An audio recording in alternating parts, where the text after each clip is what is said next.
Good morning. Thank you all for coming.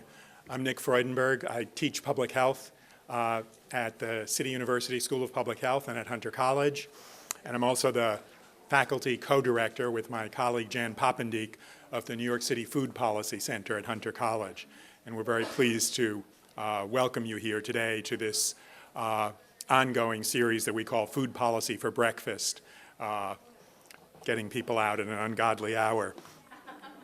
The New York City Food Policy Center was started about a year and a half ago. We're funded by the New York City Council, and our hope is to provide support and evidence to policymakers, city agencies, advocacy groups, community-based organizations, and others. And we're particularly interested in helping to create food environments that both reduce food insecurity and hunger, and also reduce diet-related diseases, and also promote more sustainable food practices in the long run. The last decade or so has seen really wonderful advances in food policy here in New York City. And as we move towards a new mayor and a new city council, it's appropriate, I think, to take stock of what we've learned and where we need to go in understanding those changes in food policy and being able to provide the evidence that policymakers, health officials, and advocates need to advance the policies that will support healthier food environments.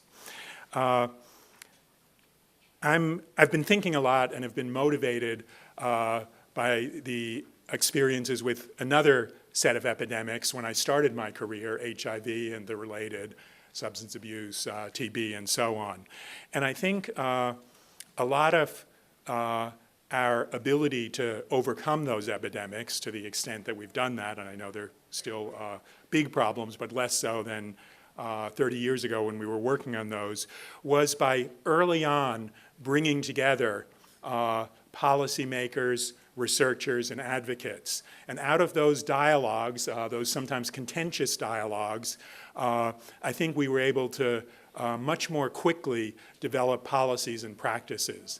And my sense around food policy, although some people, including the City Health Department and others, have brought food policy researchers together, to a large extent, the different research groups have been working independently. And I think we could benefit from the experience with HIV and look to consider what we've learned more systematically and see how we can better work together. And with this event, our Food Policy Center is initiating, we hope with our colleagues in other food research centers, a process of bringing people together over the next 6-12 months to examine in some larger formats and some smaller formats what we can learn from each other, how we can develop methodologies, approaches, instruments that will allow us to provide policymakers and advocates with the evidence they need. And we really welcome your suggestions both today and by email about what kinds of events would help both the researchers and the advocates and the public officials to develop that agenda.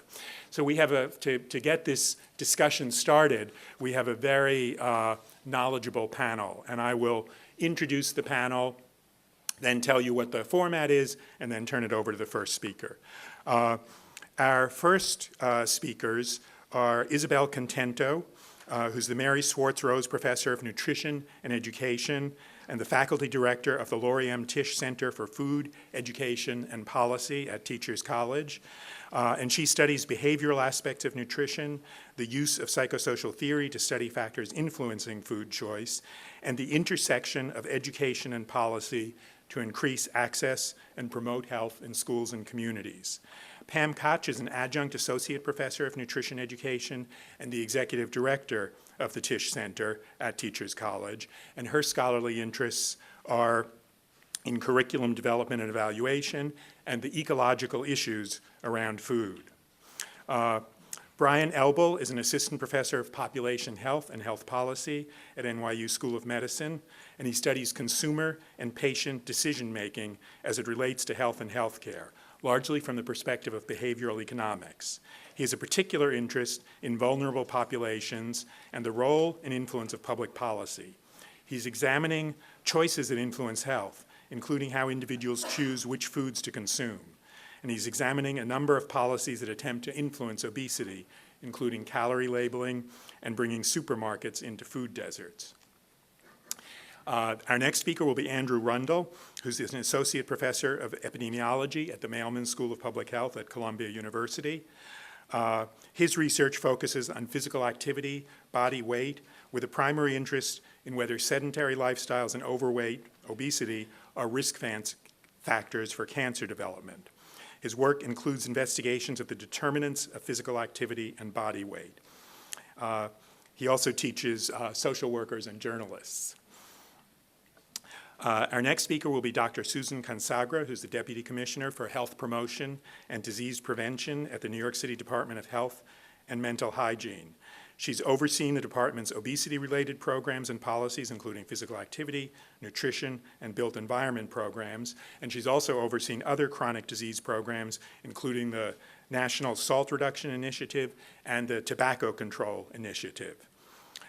And during her tenure, the smoking prevalence has declined by 35%. So that's quite an accomplishment. You can't take credit for all of that. No, we're not giving you all of the credit, but it's to you and your agency's credit. And finally, we'll hear a funder's perspective. Jacqueline Martinez-Garcel is Vice President of the New York State Health Foundation. She serves as an advisor to the President and CEO and has had a central role in developing the Foundation's program areas, identifying emerging opportunities and strategic niches in building partnership with other foundations. So this is a group of people who've really been in the forefront of food policy research. Now, we've told each person they can speak for only 10 minutes, and each of them could spend the whole time sharing what they've studied and what they know. And we brought some muscle in. Charles is going to remind people when they have 2 minutes left and when the time is up. And the reason we're rushing these very knowledgeable people is to be sure to have time for discussion, because we think that's the process that needs to start. So the last part of the session, we're going to take questions from you and ask the panelists to respond. And with that, I'm going to ask Isabel and Pam to get us started.